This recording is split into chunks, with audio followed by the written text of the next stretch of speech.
Ladies and gentlemen, brothers and sisters, children of all ages, welcome to another game day. Yet another game day. I was looking at my live streams. This is pretty much most of what I live stream.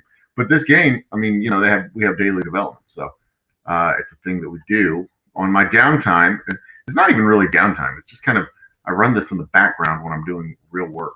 The first game that I'm going to jump into is Austria because we have events unfolding in Austria. I am your old humble guy, the old humble guy. I am your friendly neighborhood sin merchant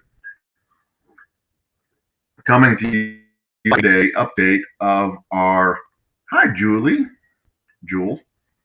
Cheers, milady. So this is what's going on in Austria right now. Austria is quiet. We have very few. I've had my jets kind of probing around the borders here with Russia, and there's nothing going on. So it may be time to do a strike with Russia. I have invaded Libya, and I'm going to actively build out a beachhead down here and see if we can't gobble up some points and just make things get exciting down here in the African continent. Libya is relatively weak and not positioned very well to defend himself, so I'm going to crush. We've got a little invasion over here. Indonesia is coming into the Arabian Peninsula.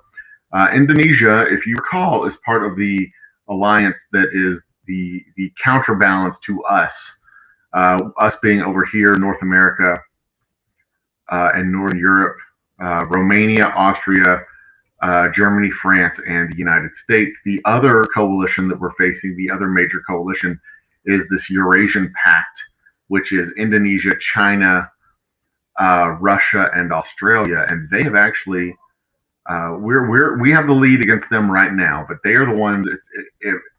When it comes time to end game, they're going to be the ones we face against, and we're probably going to want to make sure they don't get too terribly strong. We're likely going to start taking those guys down very shortly. But Indonesia is making some roads around here, trying to cut around. We're trying to basically set up a border here. So you can have anything east of Africa and Arabia. You know, they can have all of India, all of Australia, enjoy it, have fun. And then we can duke it out in the Americas because we have a stronghold in the Americas. That gives us plenty of room for expansion, gives them plenty of room for expansion, and then we can ultimately have a clash of civilizations there. Stratego is very similar to this game. Very, very similar to this game. The last time I played Stratego, my wife beat me, and she has not been willing to challenge me to a second game. We've had other games to play. So this game is more like Risk than like Stratego, except there's a lot more regions than what's in Risk, and there's a lot more regions, and it runs a lot slower. But this, for the broader context of this game, there's a technology piece, there's an economic piece. So this is the marketplace resources that I have in my own this is my treasury. That's the word I'm looking for. This is my economic country build. This is my build queue of things that I have pending, waiting to be built. I am 3 hours. I'll have Annex to see. In fact, what I'm going to do right now is buy some components because they are not available on the market. Great. So I will not be buying components. Thanks.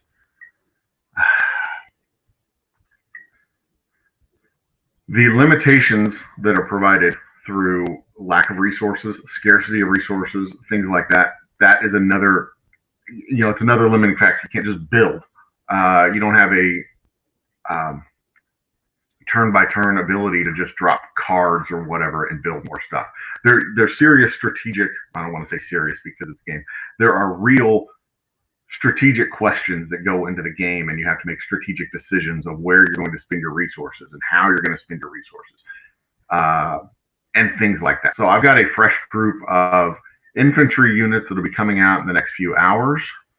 And then I've got a fresh crop of tanks that will be coming out after that. I want to keep those units up in the European, on the European continent. I don't want to have to send them down to Africa because I want those guys to be the tip of the spear here in the east when we make that strike up to Moscow. And I'm thinking, Germany can swing through the north. If I strike through these two cities and take out Moscow, Romania can strike up through the south, take out these two cities. Russia will fall quickly, and then we can just strike out east and go like all the way through as far east as we possibly can, because all of his units right now are tied up here in Central Asia and Kazakhstan. So I'll be swapping some messages over with these guys in a minute. Later on this evening, probably once the activity in Libya settles down a little bit. But of course, when the activity in Libya settles down, I'm going to turn left and go through Algeria and Morocco. Morocco has gone silent. They have gone inactive. So my goal with this little to North Africa is to basically go and get all the way over here to the Sinai, control Egypt, Morocco, and use that as a base to go south and push my way all the way south through the African continent. That's my intention. That's my goal. What the hell is this? Oh, rogue state. Okay. That's my goal. I'm not going to be able to take and hold the entire continent, I don't think. But, I've got allies that can come down and they can start picking stuff off when they're ready. But the African continent is ripe for consolidation and offensive maneuvers. And that will give us a good solid base to then turn east and take out the only other alliance on the board. Once we take down that Russian alliance, the Russian, Chinese, Indonesian alliance, or once we take down even a part of that alliance, this game is over. And the only thing left with this game is basically getting the points we need, and we will have unfettered access to the map at that point to get the points that we need. And, basically carve it out. Us, France, North America, or United States take the Americas. France take whatever you want to take. Germany take whatever, then it's just boom. We're off to the races. Get what you need. I'm going to leave Austria now and go over to the relatively new. So we're on day 11 here in the Austrian campaign. Things are settling in. Things are coalescing and consolidating. And just a quick intel overview of what's going on here in Russia.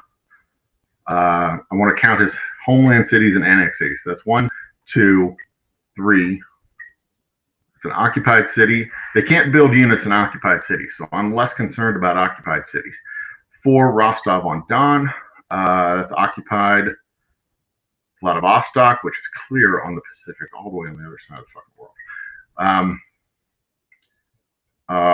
Arkhangelsk. That's another homeland city. St. Petersburg. Novgorod, another homeland city. Another homeland city. Another homeland city. That's 10 total. And I didn't see any. Has he seriously not taken over any cities? And all this mess down here, he hasn't taken over any. He doesn't have any annexed cities. That's China. Okay.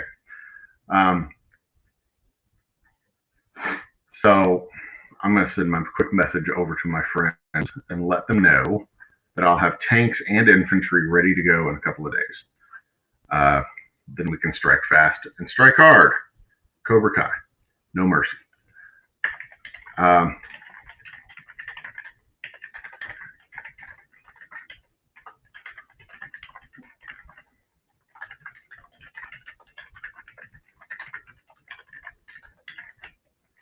Cobra Kai. No mercy.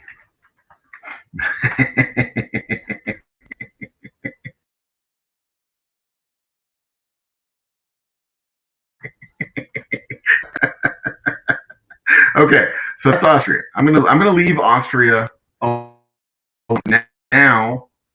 I'm not gonna worry about France right now because everybody else in the France scenario has given up.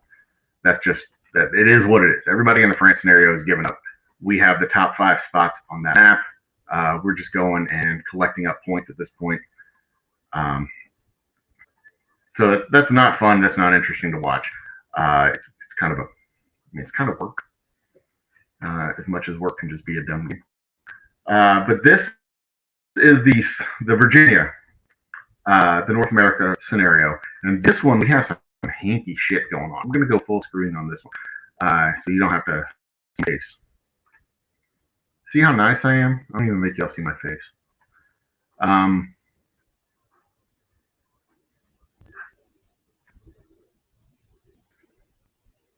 Okay, so from jump in this game, let me zoom out a little bit and change the view from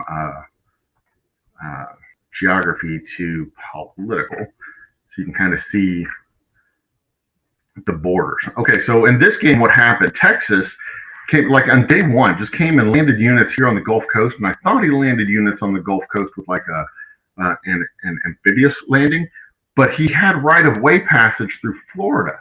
So Florida let him in. He comes and he attacks all this stuff in Alabama and Mississippi. Then he sends units across the Mississippi up into Tennessee and Kentucky. All right, so Texas has right-of-way passage through Florida lands. That's weird in the early stages of the game. That's just weird stuff. I don't want to. Oh, hang on. Here's somebody knocking. I'll be right back.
All right, sorry about that. I had to get that taken care of. No, I do not need my tree service.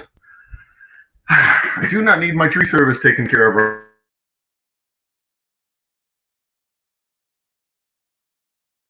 All right, the mic is no longer muted. We're back in the game. Yeah, I find them more interesting when you're actually playing against human people.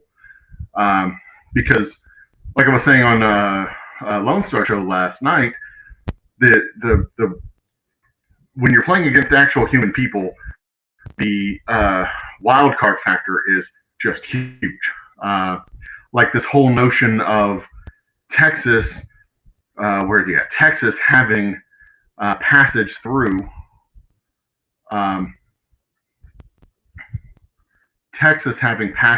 Georgia's land. That's not normal. That's not something that is normally a thing, especially in early game, unless you're cooperating with these people. And I've seen just in this game, Cuba took Miami, then Texas took Miami from Cuba. I've seen several of the cities that Florida's taken went rogue, rebelled, and then Texas came in and took them back from the rogue state. Louisiana has gone and dropped the game. Here's another cool aspect of this game. Let's go check the newspaper real quick. When players, if you're gone for 36 hours, you go your position goes open. You get kicked out of the game. You go inactive in the game, and then you see reports in the newspaper of a military coup. Haiti has disregarded his duties concerning his nation and his people. Blah blah blah. So you can kind of go through the newspaper and see who's active and who's not active. Military coup in Colorado. There's a military coup in Yucatan. There's a military coup in New York. So my neighbor to the north in New York is active. Pennsylvania is still active, but New York is inactive. If I go back to day 3, there's a military coup in Nuevo Leon. Of course, it's got to be 36 hours, so nothing's going to happen before day 2. Very little happens in day 3. We have a Georgia, Ontario, Louisiana, Mexico. This is about when they start dropping. Usually it's not till day 4. North Carolina, because I was attacking the piss out of North Carolina, beat the crap out of them. Maine, Michigan, Idaho, Montana, Iowa, Illinois. There's 32 positions to start the game. So, you can kind of go down the list and see who's all left, right? Well, I mean, right now I know how many is left. There's like 15. Ohio, Chihuahua, Arizona, British Columbia. All these positions have gone inactive as of day 3. So you end up fighting against like 5 people. The map narrows down to 5 pretty fast. Right now it's 15 active people. So what I've seen is Florida attacked Cuba, Cuba took Miami, Texas took Miami from Cuba, and they're just like intertwined within. It's almost like they're cooperating. I couldn't figure out if it was Texas trying to help Florida or Florida trying to help Texas. Either way, I think I'm not sure where my strategy falls on this map. There's not enough land. There's not enough map for all 3 of us to win a solo game. One of us is going, probably 2 of us. One of us is going to have to get eliminated, and if we decide to partner together and form a coalition, there's plenty of map for the 3 of us. I have got exactly 1 solo victory in this game, and I would like to get another. So I don't think there's enough map for all 3 of us. I don't think there's enough map for 2 of us, to be quite honest. So I am considering what to do next. I'm building up my unit. I've got plenty of infantry units scattered around the country doing garrison work, trying to get the morale up in these cities so that they don't rebel against me. We're finishing off Georgia down here. I think this Georgian unit is going to beat this infantry battalion from Florida in the next couple of minutes. And then I'm going to take Augusta. Savannah is controlled by Texas. My main armor column is coming down, and it will take Atlanta. He thinks he's going to get into Augusta. He's not.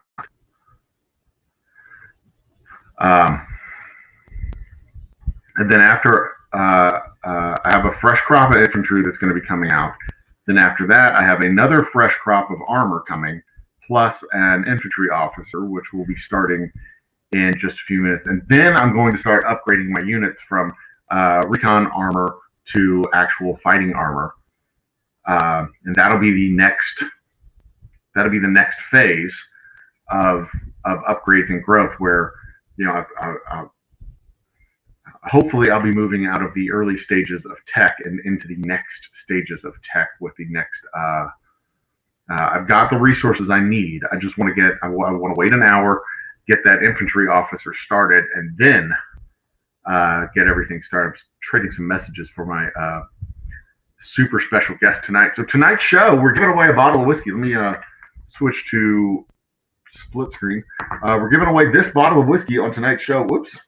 It is our second bling bottle. My lovely wife calls this the Phantom bottle. I've got some more embellishments that are going to go on this bottle. It is not solid.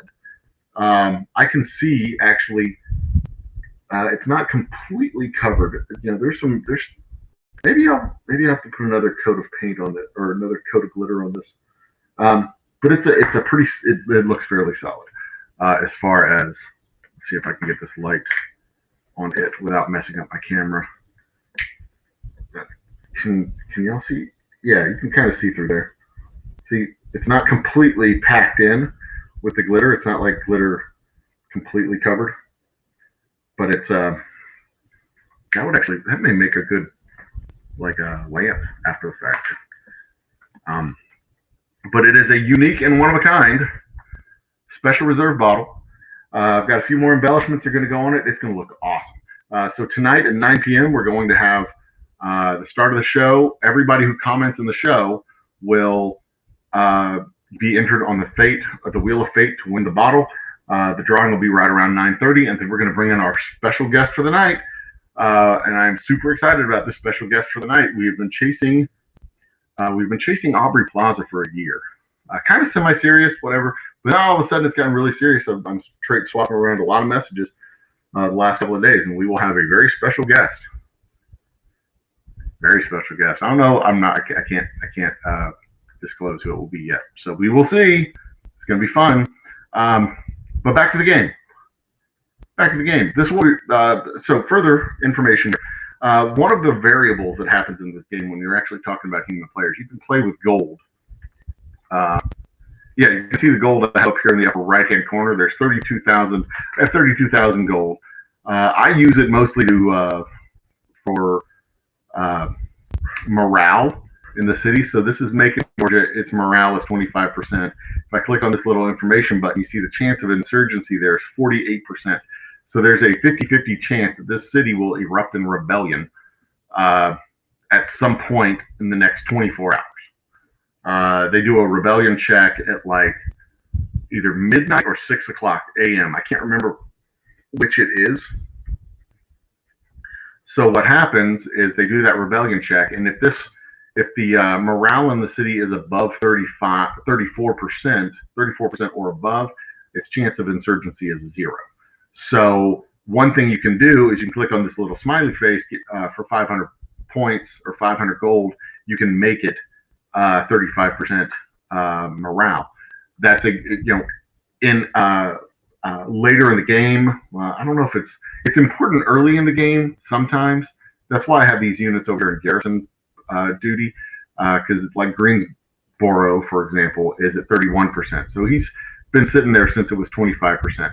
Lynchburg is, that's a brand new unit. Here, Charleston, that's 31%. Most of these guys are on the verge of moving back into normal life. That's a good conservative way of using gold. And, let's see what the price of gold are. I can tell you, it's not going to come up on your screen. I can tell you the price of gold. It's relatively cheap. It's like, I don't know, like 50,000 gold for something like 55,000 gold for $19.99. It's relatively cheap. But I'm not going to go. I've got better things to spend my money on. I'm not going to go and throw money at a silly game. Not like real money, at least. So I'm more interested in trying to just like work the strategy angle and settle this thing in. How is this fight finishing up yet? Is it done? 3.5 minutes, and we'll find out if Florida has taken Augusta. I think his unit's going to get defeated in this round, and then I will come in and take Augusta. Smart. And he may have given me right away, but we're not allies. I'm not working with him. He is at this point a strategic opponent of mine. Another fun fact: I am ranked 36, 37, whatever. As far as points collected in the game, my level is 36 or 37. Florida has the next highest level. The third highest was New York, and then I think California was the fourth highest ranked player in the game. Taking out Florida, taking out New York went dormant. Taking out Florida will create a gap between me and the next highest ranked individuals. It will both in the gap of rankings and the gap on the map, because if the next highest ranked individual is way over there in California, then he's got a long ways to go before he gets to me. And likewise, I have a long way to go before I get to him. And there is enough map for 2 players to coexist on the map. Me on the east, him on the west, or me on the east and central states, him on the west in his zone. He can stay over there, much like what we're doing over there in the large map with Russia and China and Indonesia, where we're trying to carve out a zone where we can get our victory points and just let them have their little sandbox over there off to the right. We're trying to do the same. I'm trying to do the same thing in this map, where I can set up my zone and he can have his sandbox off to the west. So I'm waiting on this battle here in Augusta to wrap up. Another minute 45 seconds. Then after, I've got a meeting in about 45 minutes that I need to prep for in about 30. And then then what I'm going to do, so my armor column is moving its way over here to Atlanta. I've got several units that will join that fight there in Atlanta, and will make this a much more formidable fighting force. It is they're going to just crush. And then what I'm going to do with that column, I really do think I want to do this. I think I'm just going to move it down to Tallahassee and start taking out Florida cities. I don't know. I don't know what I'm going to do. I don't know. I don't want Texas on this side of the map. So maybe I will go swing back up and just start pushing him off the map. Or at least off this half of the map. I don't want him around. He is Texas. On this map, Texas, I mean, you can see where it starts out. It is big. It's got all this space. It's got 1, 2, 3, 4, 5, 1, 2, 3, 4, 5, 6, 7 cities to start with. It starts off the game in first place. I started a game as Texas and managed to win it. I needed a coalition to win it, but I managed to win it. Did I need a coalition to win as Texas? Yeah, I needed a coalition to win as Texas because I crapped the bed and screwed up. I went to war with literally everybody. I was at war with 15 different players at one point when I was playing Texas. And that's a bad thing to do in this, because what happens when you go to war with somebody, your morale gets affected. So if we look at Roanoke here, you see the bottom line here, it says at war with 3 nations, -6. that means my morale in every single city, my morale gets affected the more nations that I'm at war with. So if I'm at war with 15 nations simultaneously, it affects my morale. And if your morale is being affected, what happens is your income gets affected. And when your income gets affected, it affects the resources that you're making. Resources get constrained, and now you don't have as much stuff to do the things you need to do. And oh, by the way, you're also being attacked by 15 armies, and you need to raise 15 armies and go fight 15 fucking wars on half the income that you otherwise would have gotten. You don't. It's generally a bad idea to be at war with a lot of positions at the same time. 2 or 3, that's fine, but you need to wrap up one of those 2 or 3 before you move on to 3 or 4 in this game. That's another strategic aspect of this game. All right, he got beat. Good. Let's go take it. My turn. So that battle will happen in. What the hell are you going, dude? Why are you going back? No. Stop it. Go through here. There you go. That's it.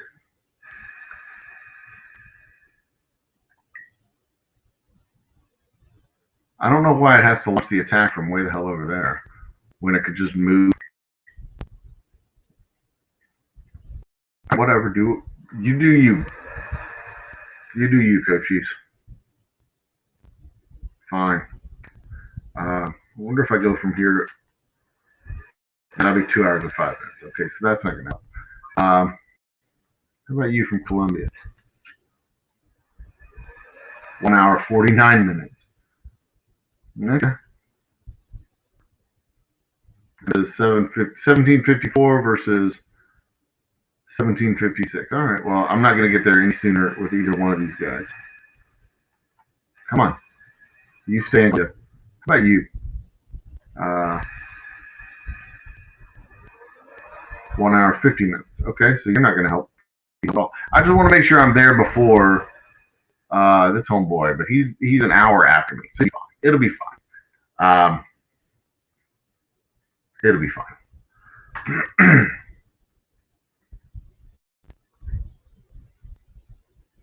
And okay, so the next thing on the list, what are we waiting on with the build queue? I want that infantry officer to be built. He starts in 39 minutes. Good. So we're waiting on cash. I need to have 5,500 cash, and it's going to be 38 minutes, 39 minutes before I have 5,500 cash to build the infantry officer. What those infantry officers do is gives you a buff. It gives you a bonus on all the 5650 to be exact. So what it's a seasoned veteran infantry officer. So he gives a buff on all of your your army boost. So he increases your infantry attack by 15%, increases your infantry's defense by 15%, and increases your infantry speed by 15%. That also increases the speed of your armor by 15%. An infantry heavy army right now, as well as fighting infantry heavy opponents right now. So that is why I'm bringing up an infantry officer to give myself a few bonuses as we move our way through the next opponents that we're going to have. And I think what I'm going to do is start up here and work my way down with the next division of my army.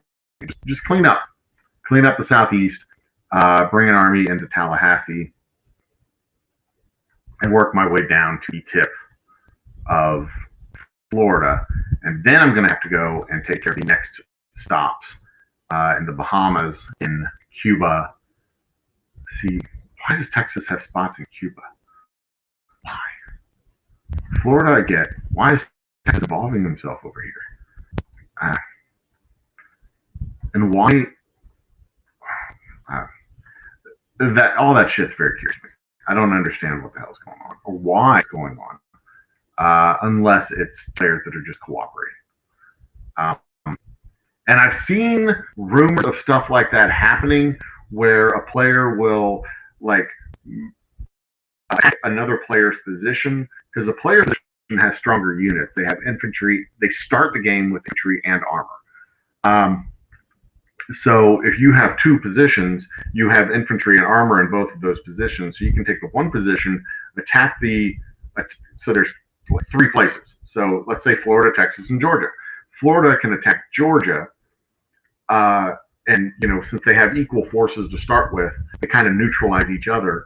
And where Florida wins, they can back out of the city, and then the city erupts in rebellion, and you have insurgents. Where they lose, the Georgian units have been worn down and softened up, and then Texas can come in as the second wave and pick off the insurgent cities as well as the softened up player cities.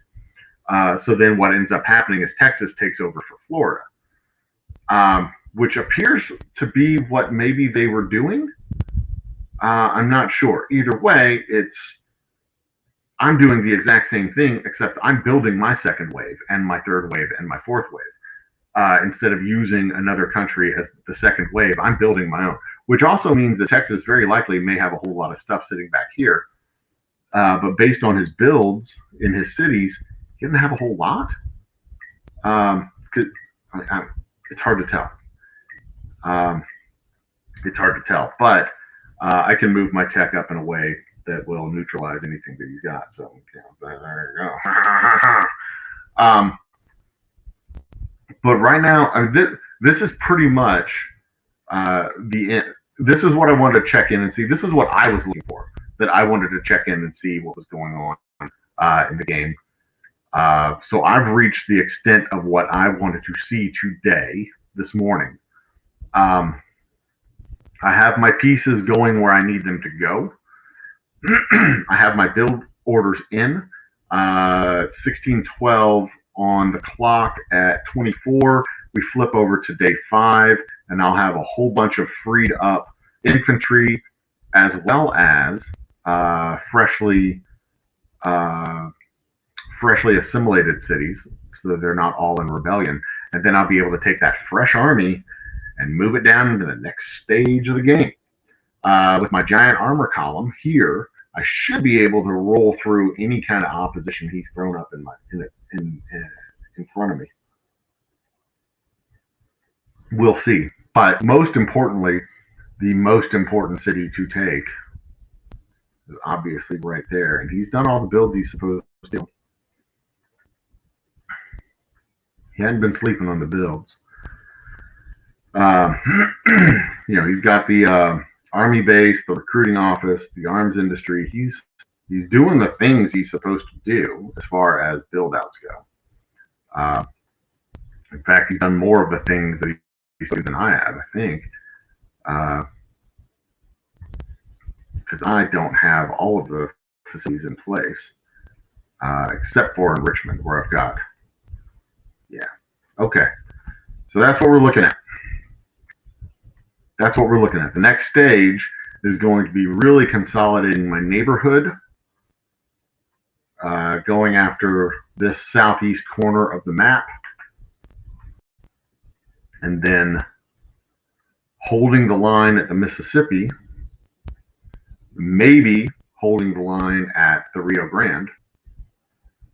If I don't want to push that far west yet, but if I gotta, I will. Has he gone across into Chihuahua? Is that where he's at? Yeah, that's where he's at. Okay. Good. The more units he has over there, the less units he has over here. The less units he has over here, the easier it's going to be for us to do what we need to do. Currently, I am holding my spot in first place.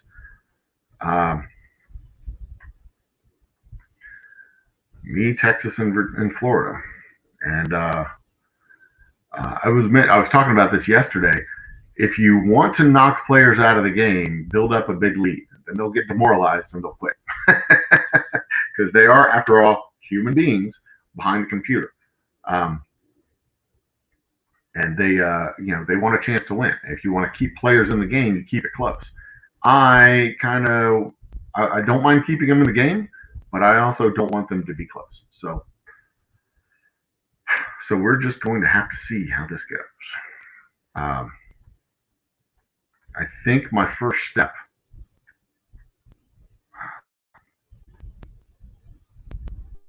the easiest thing to do is going to be move Texas off the map. But I don't want Florida to counterattack against me if I'm fighting against Texas's frontier. So my next step may be to simply move Florida off the map. Because if they're active down in Cuba, if they're fighting this fight down here, which it appears because they're freshly conquered regions, if they're fighting their fight down in Cuba, they're not fighting this fight up in Georgia. They're not fighting very hard in Georgia. Let's put it that way. And if they're using their resources down there, then I can use my resources up here. And I think that's what we're going to do. I think that's what we're going to do. So tune in tomorrow. I'm going on vacation next week, so I'm going to need to make some serious progress, some serious gains over the next 3 or 4 days, and that is probably the best gain that I'll be able to make is knocking out a key strategic opponent in the next 3 or 4 days, and then we'll move on from there. Because I believe I should be able to take all these infantry units and just kind of swarm down through their cities, because I don't think he's got a whole lot up here, especially if he's fighting down in Cuba. And then I can take my main column and just kind of hit the important points. So that's going to be fun. That's going to be an interesting development over the next couple of days. And then we'll just go on from there. Ladies and gentlemen, brothers and sisters, children of all ages, I'm going to call it a morning. I need to go prep for my meeting, a very important meeting for the distillery. Where I make the Old Humble Distilling Company's delicious whiskey. You get a chance to win this bottle of our delicious whiskey tonight, but only if you're a grown-up and only if you comment in the video in the first half of the show. And then our 100th show will be rebroadcast next week because it is the last show. We recorded it last week. We shared it last week. We aired it last week, but we will re-air it again tomorrow, next Thursday. And then our quarantine happy hour goes in the can because the quarantine is mostly done. I think in most states, the quarantine is pretty much lifted. So we are going to go on to the Old Humble happy hour, and we will do new, cool, interesting things. Some live music, some live or semi-live music, some semi-live music, some interviews, some chit-chat, and maybe even some venues around town. And hopefully very soon we'll have our own venue in the tasting room where we will be doing that stuff live on site. Ooh, super exciting. But till then, kids, brothers and sisters, children of all ages, cheers. See you tonight. Bye.